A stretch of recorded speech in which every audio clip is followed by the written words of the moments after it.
Filter here. Wow. I just finished watching Deadwood Dale's Gamergate versus Comicsgate. He was spot on the money on a good amount of things. But there was something I'm pretty sure he kind of missed on. When you compare what was going on with Gamergate, and Deadwood Dale kind of covers this, remember there was no recourse for Gamergate? It was a lot of people pointing out that people like Anita Sarkeesian and her ilk were wrong. And this is where things get, I can't say dicey, but it does prove the point. Anita Sarkeesian had one ally on her side: media. Media excused anything and everything she did. There was no questioning, no challenging, nothing. Nothing to say, hey, wait a minute, what about X? What about Y? They just let her talk, and the media covered for her to push the agenda of feminism or something like that, or intersectionality. Really, intersectionality, not even feminism. And let's be honest, everybody knows that Anita Sarkeesian is, in my opinion, I'm just going to use my opinion, she doesn't come across as the most genuine of people. She has, again, well, if any of you want to understand who this person is, there's at least two videos I could recommend, assuming, of course, they're still up on YouTube. One is Internet Aristocrats Gamergate videos. Like I said, I'm not sure if they're still up. People have mirrored them, but I for one, I downloaded an entire mash of all of them together. It's about, I'd say, maybe an hour or so, where everything is explained exactly how it went, who was shut out. Again, Deadwood Dale was right completely. These people invaded, and the companies capitulated. Now, one of them stopped and said, hey, your credentials don't make any sense, so why should we listen to you? That was the problem. We've seen, and keep in mind, Anita Sarkeesian weaseled her way into Gamergate, because this whole thing was about the journalists covering for Zoe Quinn. And like Anita Sarkeesian, Brianna Wu weaseled her way into this, and even got a segment on Sci-Fi Channel on a show called The Internet Ruined My Life. I did a video on that. You can check on my channel if you want. But it's there. You had two people who weaseled their way into this whole thing, and one person who was obviously guilty, and it still is. And coincidentally, that same Zoe Quinn weaseled her way into comics. And we see what she's done with that. Substandard writing. Now, as Deadwood Dale points out, when it comes to games, it requires massive amounts of money. Okay? We're talking anywhere ranging from a few 100,000 to maybe 1 million. So basically, for us who are gamers and the like, people who are gamers, hobbyists, there was no recourse. But now, we've got Comicsgate. And this is where Comicsgate succeeded.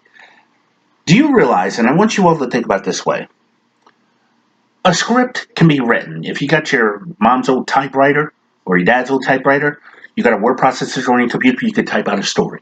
That's one. If you're also an artist, this is where it gets really, really interesting. Your supplies will basically cost anywhere from, I'd say, $50 to $100. And believe it or not, the most expensive thing about your supplies are most likely going to be the Bristol board. Okay? They range anywhere from, like, I don't know, $18 to $25. All your other supplies, literally, you could get at your local Walmart for under $3. except maybe some of those quill pens. If you're looking for the right pens for drawing, even then, that's going to cost you $7. A jar of India ink is going to cost you $5. To put it mildly, if you have ever had the book How to Draw Comics the Marvel Way, they basically tell you what supplies you need. And if you go to your local store and price check, again, it's going to be somewhere ranging between the two, depending on how many issues you want to do. If you want to do a one issue, one off, that's fine. If you want to do a 48-page one, yeah, it's going to cost you a little bit more to get the paper. Your pencils, again, if you're really good, your pencils, your erasers, all that's cheap. And you network with some people, start an Indiegogo, or if you know somebody. Oh, and also about supplies, I'm going to show you something. For measuring, when I have to do certain things on the board, because I get them blank, I got this. This is this is actually for. Wait a minute. I got this for about a couple of bucks. This is for fabric when you're measuring out things. If you're hemming or if you're doing cosplay, whatever. I got this for like $1 at a Goodwill store or a thrift store. Most of your supplies can cost you just something you could get from a thrift store if you know what you're looking for, because most people kind of walk past it.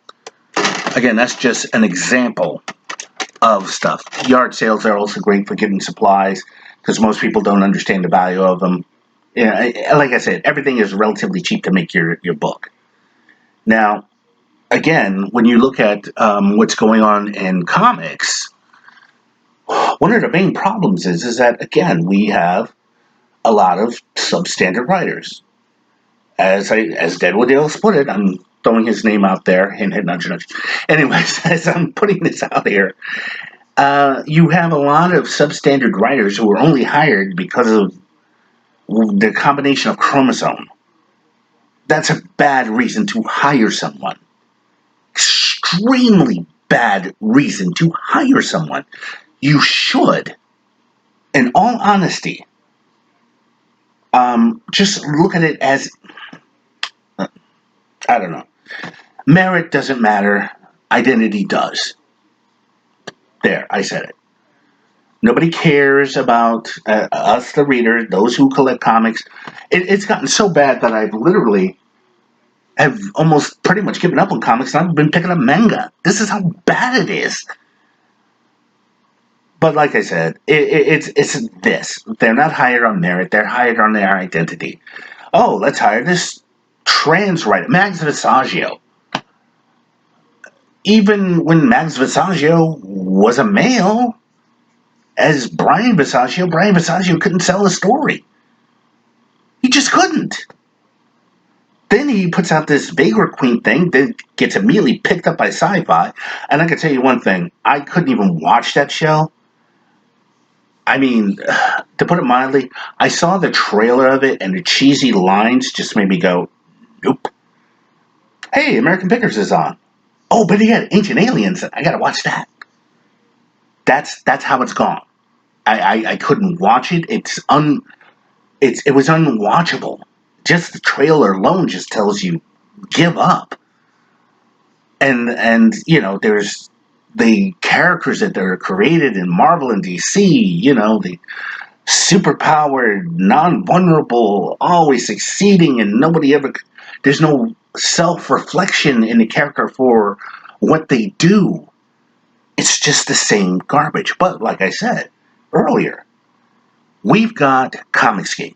Ethan Van Sciver, as everybody likes to call him, Hail Caesar or something. Ethan Van Sciver is right on the nose. He just said, screw this, let me do my own thing and get it done. And I think that's the most important thing. There's always going to be somebody who's just going to say, screw the big companies, let me do my thing, get it out there. People will buy it, people won't. There you go. People live, they just do what they got to do. Which reminds me, I got to get Xenospora from Allison Tiemann at some point in time. I wonder if she still has that. Anyways, I just thought I'd put my 2 cents out there. Yes, Deadwood Dale was right I just wanted to add in a little bit more on this.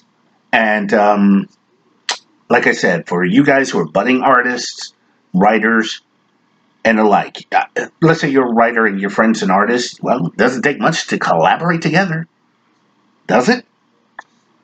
I guarantee you, a couple of guys who do art on the weekends can do a much better story than what they're giving out in the major companies these days with better art.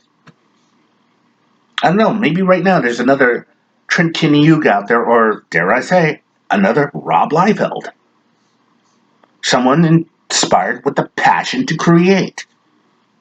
Instead of, I'm going to ride this on my gender or my sexual preferences or my sexual identity.